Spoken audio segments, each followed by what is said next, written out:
인간은 왜 상처를 계속 돌아볼까? 우리는 어째서 산책과 축제에 끌릴까? 인공지능 다음엔 인공양심도 나올까? 철학과 문학부터 미술과 영화까지 풍성하게 교차되며 과부하와 무기력을 오가는 현대인에게 마음의 날씨를 찾아주는 생각의 힘에 관한 이야기. 삶을 쓰다듬는 위안의 책. 이동진 영화평론가 추천 도서. 철학자 서동욱 교수의 신작 에세이 철학은 날씨를 바꾼다를 추천합니다. 거대한 구름이 몰려오니 조심하라 인간들이여. 이렇게 그대가 말할 때 창조하는 자들은 모두 가혹하다. 이렇게 그대가 가르칠 때 오차라투스트라여. 그대는 날씨의 조짐에 대해 얼마나 조예가 깊은지. 프리드리 니체 차라투스트라는 이렇게 말했다 해서 비가 오면 젖은 흙 속에서 깨어난 나무 향기가 밀려온다. 태어나기도 전에 이미 탯줄을 통해 몸에 스며들었던 것 같은 그 내음은 내가 어떤 방황을 하더라도 결국 대지의 일원이라는 것을 알려준다. 툭툭 소리가 점점 커지는 하늘을 겨우 가린 우산 아래서 비가 부딪히며 짙은 색이 천천히 번지는 산책로 담벼락을 한참 바라보기도 한다. 비가 오는 이 예외적인 하루를 좋아한다. 하루라는 낱말은 아주 가볍고 보드라운 어떤 생명 같아서 발음할 때마다 선물처럼 반갑고 어제의 시간으로 보내야 하는 일이 아쉽다. 또 커다란 잎사귀가 자신에게 입혀진 황금 도금의 무게를 못 이겨 아래로 떨어질 때 잎사귀의 그 느린 동작을 큰 눈으로 물끄러미 바라보는 우리 집 가을 강아지와 함께 나무들 사이에 서 있는 것도 좋다. 가을이 그토록 금색을 잘 입혀놓으면 모든 것은 무거워져 떨어지지 않을 수 없다. 대지는 모든 것의 쇠락과 갑자기 누리는 화려함 때문에 그저 고요하고 처연할 뿐이다. 조금 있으면 변덕스러운 추위도 찾아오고 누구에게도 지지 않는 영하도 달래야 한다. 추위에 볼모였던 따뜻한 바람이 한 번 두 번 풀려나 거리를 두리번거리게 되면 마침내 감동적인 툭툭 소리가 어느해지는 거리에서 다시 내 우산 아래 들어설 것이다. 이렇게 날씨가 있다. 반팔 티셔츠와 목도리와 외투와 우산과 장화가 늘 곁에 있으니 인간은 날씨 인간이고, 그러니 날씨에 대한 이야기부터 시작하고 싶다. 날씨가 우리를 만드는 것이지 우리가 날씨를 만드는 것은 아니다. 생각 또는 철학도 날씨가 만들어낸다. 독일의 검은 숲속에 오두막을 짓고 숨기 좋아했던 하이데거는 오두막에 폭풍이 치고 눈이 오면 그때가 철학자의 시간이라고 말했다. 오두막을 눈으로 덮어 따뜻하게 만드는 날씨는 생각의 알을 암탉의 체온으로 데우는 부화기이다. 중요한 것은 반대 방향에서 질문을 던지는 것이다. 날씨가 만드는 사상이 아니라 날씨를 만드는 사상은 없는가? 고대 민족이 먼 옛날 마음에 담았던 레인메이커의 꿈을 철학은 간직하고 있는가? 철학은 오래전부터 날씨의 언저리를 맴돌며 거기에 손을 대고 싶어 했다. 헤라클레이토스는 사람들에게 수수께끼처럼 말했다. 당신은 폭우로부터 가뭄을 만들어낼 능력이 있는가? 캄캄한 불빛과도 같다고. 모순을 동원해 표현할 수밖에 없는 이 매력적인 철학자는 이렇게 날씨를 만드는 착상을 최초로 사상사에 끌어들인다. 물음의 수신자가 된 그 누구도 그의 진위를 이해하지 못했을지라도 말이다. 니체 역시 차라투스트라는 이렇게 말했다. 산부의 해 뜨기 전에 해서 날씨를 바꾸고자 한다. 떠도는 구름으로부터 청명한 하늘로, 그러니까 구름 뒤에 숨은 인간들을 억압하는 원리들로부터 자유로. 나는 자유와 하늘의 청명함을 푸른색 종이처럼 모든 것 위에 펼쳐놓았다고 차라투스트라는 말한다. 날씨는 바꿀 수 있다. 그러나 인간은 땅을 정복하거나 나라를 세우든 날씨를 바꿀 수는 없다. 인간을 무력하게 만드는 날씨는 늘 인간에게 겸손에 대해 알려준다. 그리스를 정복하려 했던 페르시아 왕 크세르크세스는 그리스로 가는 길목인 헬레스폰투스 해협에 다리를 놓아 군사들을 전진하게 하려 했다. 그러나 다리가 완성되자마자 바람이 불어와 다리를 쓸어가 버린다. 크세르크세스는 헬레스폰투스 해협에 대해 분노해 바다에다 채찍 300대를 때리고 족쇄도 한 쌍 던져 넣는다. 헤로도토스의 역사 7권이 전하는 이야기다. 그러나 날씨는 위대한 대왕을 무시하고 제할 일만 할 뿐이며 날씨를 굴복시키려 할수록 인간은 자신의 미련함만을 뽐내게 될 뿐이다. 삼국지가 종말을 향해 치닫는 103회는 이런 이야기를 담고 있다. 제갈량은 상반국 전투에서 비로소 위나라 사마이에게 마지막 승리를 빼앗을 기회를 얻는다. 골짜기 깊은 곳으로 사마씨 삼부자를 유인하고 불공격을 하자 사마이와 두 아들은 부둥켜 안고 우리 삼부자가 오늘 여기서 죽는구나 하며 통곡한다. 그때 소나기가 퍼부어 불을 꺼주고 삼부자는 달아날 수 있게 된다. 이런 사람이 꿈이지만 결론은 날씨가 내린다. 삼국지의 진리는 이후 모든 세대의 소풍과 야유회와 운동회가 늘 절실하게 확인한다. 날씨는 인간이 동원하는 모든 계산으로부터 달아나 저하고 싶은 일을 하는 콧비 풀린 말이다. 오랜 경전도 인간이 손댈 수 없는 날씨의 이 비밀을 잘 안다. 바람은 제가 불고 싶은 대로 분다. 너는 그 소리를 듣고도 어디서 불어와서 어디로 가는지를 모른다. 우리는 날씨에 대해서 뭘 어쩔 수 없다. 날씨를 정확히 예측하는 일조차 영원한 좌절을 친구로 삼는다. 그러나 내 마음은 어둠 속에서도 햇살처럼 켜져야 하며 가뭄 속에서도 그토록 좋아하는 빗소리가 울려 퍼지는 우산 아래의 원형 극장을 만들어야 한다. 진정 모든 변화는 생각으로부터 일어나는 것이다. 생각의 눈은 삶에서 어디에 햇살이 깃들고 어디에 반가운 여름비가 오는지 찾아주어야 한다. 삶의 구석구석을 응시하면서 말이다. 삶의 햇살을 찾아주는 것도, 가뭄 속에 간직된 비향기를 기억해내는 것도 생각의 노력에서 시작한다. 나는 정말 날씨를 만들어내던 그 행복한 여름을 간직하고 있다. 정원에서 태양을 향해 분무기로 빗방울을 날려보내면 경이로운 무지개가 나타나던 어린 시절을 기억한다. 물보라가 솟구치면서 잠깐 내 머리엔 공면이 매우 아름다운 작은 부메랑 같은 무지개가 생겼다. 우리 가족이 이사오기 오래전에 이 집에 살던 누군가가 정원에 숨겨둔 뜻하지 않은 보물을 꺼내는 듯한 기적 같은 놀이였다. 그렇게 나는 나에게 날씨를 선물했다. 이제 막 태어난 여신처럼 하늘로 오르는 무지개가 힘을 잃고 떨어질까봐 혼자서 그녀를 어깨로 떠받치는 어린 사제처럼 분무기가 점점 무거워지는 어린 손으로 태양을 향해 계속 빗방울을 뿌렸다. 그 정원을 오래전에 떠나온 나는 이제 다른 이들에게도 날씨를 선물할 수 있을까? 지금은 타인에게 건네는 글만이 무지개를 꺼낼 수 있는 길이다. 그리고 축제일인 듯 그 무지개 아래로 다가오는 사람들 사이에 있는 게 좋다. 마치 누군가의 셀카의 배경에 우연히 찍힌 멍하게 무지개를 올려다보며 셀카의 주인공이 누리는 행복을 편들어주는 사람처럼 누군가에게 날씨를 선물로 주는 일기예보 스크립트를 써 내려갈 수 있을까? 일기예보는 날씨를 알려줄 뿐 아니라 이미 파산한 일을 위로하며 구제책을 조언하듯 옷을 따뜻하게 입어라, 우산을 잊지 말고 출근하라 말한다. 그런 스크립트를 작성하고 싶어 이 책을 썼다. 그리하여 이 책은 수많은 이야기가 되었다. 이는 그야말로 비와 바람과 햇살과 추위와 더위가 넘쳐나는, 울고 괴로워하며 웃고 또 씁쓸해하는 세계에 대한 이야기다. 세계에 대한 체험은 계획적인 공부거리가 될 수 없다. 세계 안에 나 있는 시면들 때문에 우리가 한눈에 볼 수 있는 세계의 모습은 없고 파편들 뿐이다. 그러므로 이 책은 세계의 탐색자를 채촉하기보다 여기서 그냥 쉬라고 말한다. 보라, 세상은 깨어졌다. 그 파편들이 아름다우니 이제 조개 껍데기들이 빛을 반사해 우주로 돌려보내는 아침이면 하나씩 주워보자. 그리고 조각들을 당신이 원하는 대로 맞추어보자. 하나의 세계가 당신의 손 안에서 꼬리가 아름다운 별처럼 태어나 바람을 타고 움직이며 기분 좋은 궤도를 만들 때까지. 그 별이 궤도를 다 돌면 하루가 지나는 이 세계는 온전히 당신의 것이다. 이것이 내가 당신에게 희망하는 읽기다.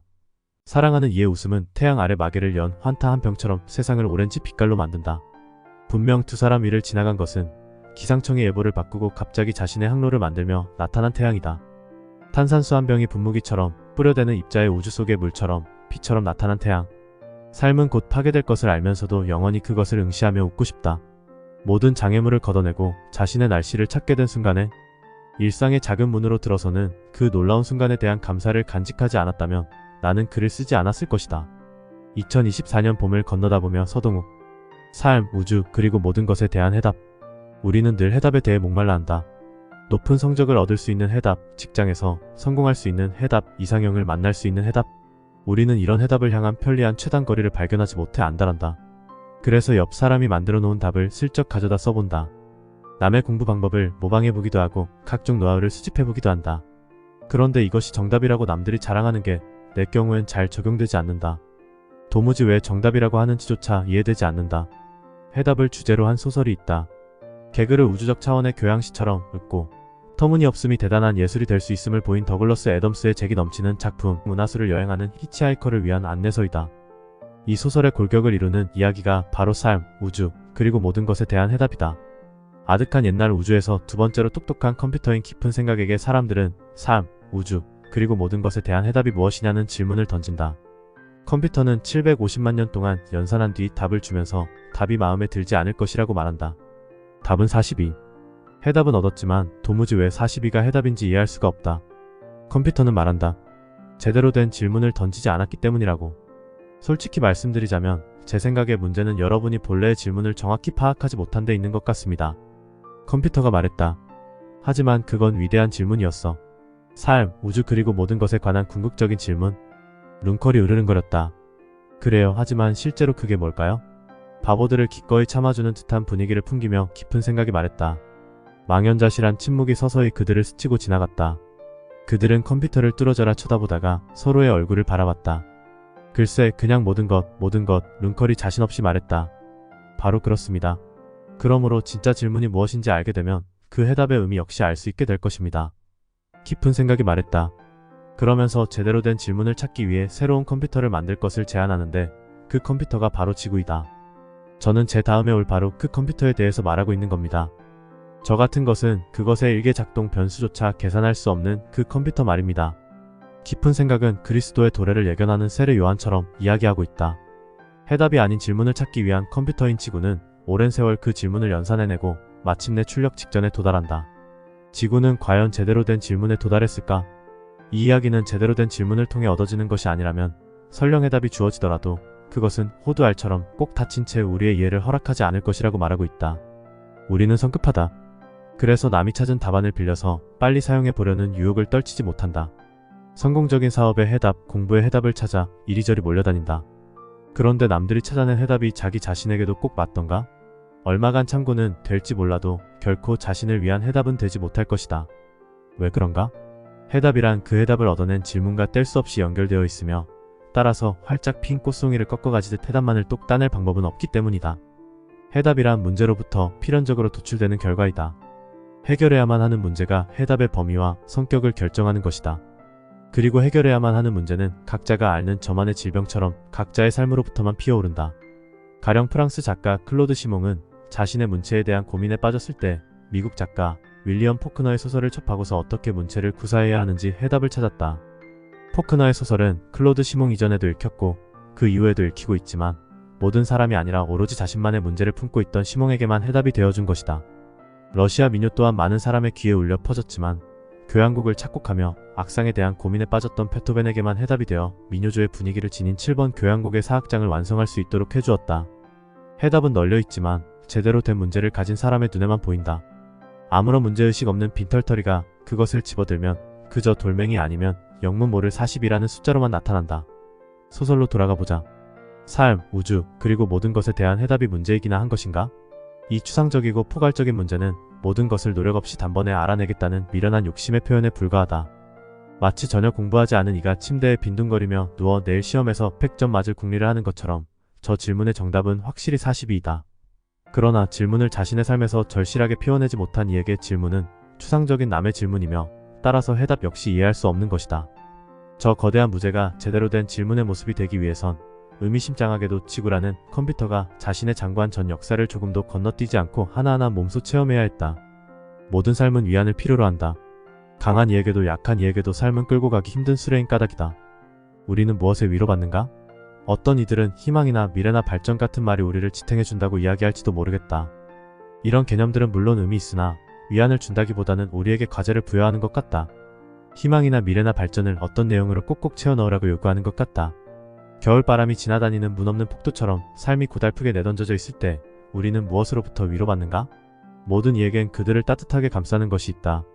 겨울날 추운 거리를 지날 때 보이는 불 켜진 창문, 사람들이 즐거운 표정으로 이야기를 나누는 음식점의 환한 불빛은 마음도 램프처럼 따뜻하게 켜지게 한다. 김이 나는 국수 한 그릇 또는 자욱한 수증기 속에서 열리는 거리에 만두 찌는 솥도 지친 삶의 온기를 불어넣어준다. 하루 일과를 마치고 잔에 따른 붉은 포도주에서 천천히 동심원을 그리듯 퍼지는 향기는 감동을 준다. 어떻게 여름은 병 하나에 담긴 채 이런 겨울까지 기다렸다가 온기를 건네는 걸까?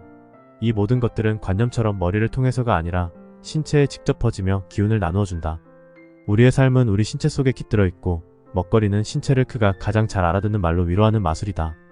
그런데 신체 자신이 하는 가장 놀라운 위로는 신체의 일부인 손이 담당한다. 손은 우리를 위해 봉사하는 가장 발달한 도구이지만 물건을 조립하거나 운반하는 실용적인 일만 하진 않는다. 악수하고 끌어안으며 타인을 만난다. 최초의 에로스는 손으로부터 시작한다. 손을 잡으며 모든 마술적인 일들이 일어난다. 무엇보다 이 손은 부드럽게 쓰다듬는 손이다. 아이의 머리를 쓰다듬으며 위로하고 칭찬한다. 지친 애인의 어깨를 쓰다듬으며 그를 외롭지 않게 만든다. 강아지나 고양이 같은 동물들을 쓰다듬으며 그들이 사랑받고 보호받는다는 사실을 알려준다. 쓰다듬는 손은 단지 다른 이에게 위로만 주는 손일까? 오히려 손으로 다른 이를 쓰다듬고 보호하는 자가 더 큰 위로와 힘을 얻는다. 그는 위로하면서 위로받고 보호하면서 보호받는다. 세상에는 나를 믿고 내 손길에 머리와 어깨를 맡긴 아이와 사랑하는 이와 동물들이 있다. 쓰다듬을 이가 없으면 당연히 쓰다듬는 손이 사라지는 것처럼 사랑을 베풀 이가 곁에 없다면 사랑하며 세상을 살아가는 나의 힘도 없어진다. 그러니 내 품 안에 들어와 있는 어린 생명, 사랑하는 사람이 오히려 나를 살려놓고 있다. 놀랍지 않은가? 쓰다듬는 손길은 다른 이에게 베푸는 손길이지만 동시에 세상에서 가장 부드러운 것을 어루만지는 손길이다. 그 손은 자신이 가장 좋아하는 것을 꼭 끌어안고 있는 손, 축복받은 손이다. 어느 겨울의 이야기처럼 말이다. 갑자기 실신하듯 기온이 떨어진 저녁, 주점의 문을 열고 들어갈 때 보았던 길가의 고인물은 나올 땐 이미 생명을 빼앗긴 듯 얼어있었다. 모든 것들이 겨울의 빠른 계획에 깜짝 놀란다. 붉은 빛은 모두 개토의 안쪽에 갇힐 수밖에 없다는 듯 온도계 끝으로 몰려간다.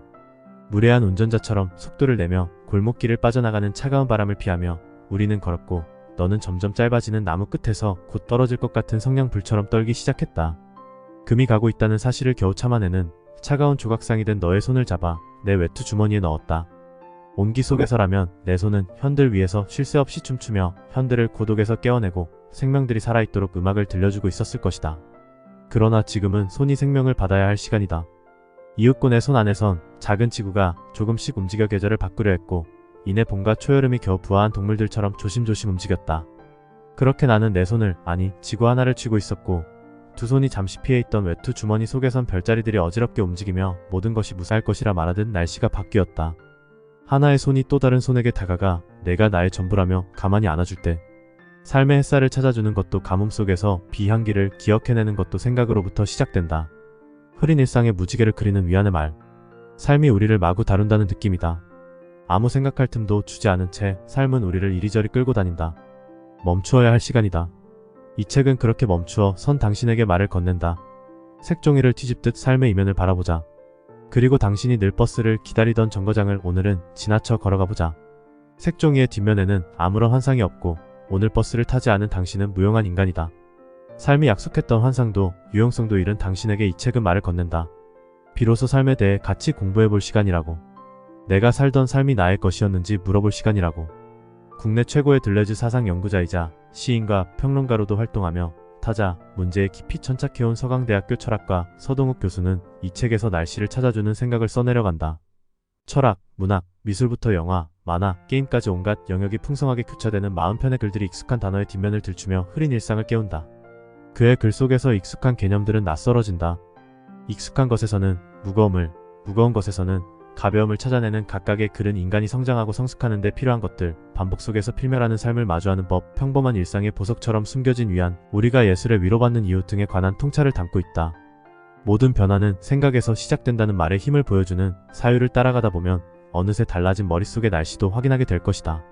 서동욱 교수는 철학뿐 아니라 시와 평론 등을 통해 인간의 삶과 공동체를 지탱하는 타자 개념에 대해 깊이 탐구해왔다. 이 책을 관통하는 키워드 중 하나도 차이다. 이질성과 타자 등으로도 언급되는 이 단어는 서로 다른 주제의 여러 글을 가로지른다. 차이는 오랫동안 인류의 생존에 영향을 미쳐왔다. 전염병과 기후위기, 타자를 배척하는 극우 정치 등 오늘날 전 지구가 맞닥뜨린 문제들의 돌파구이기도 하다. 이 책에 따르면 차이는 삶을 보호한다. 차이를 통해 우리는 기준 없이 서로를 존중할 수 있기 때문이다. 더군다나 차이는 창조적 사고의 원천이다. 바로 그 문화가 고대 그리스와 로마, 동방의 수많은 문물을 흡수해 다양한 창조물로 분화시킨 역사처럼 말이다.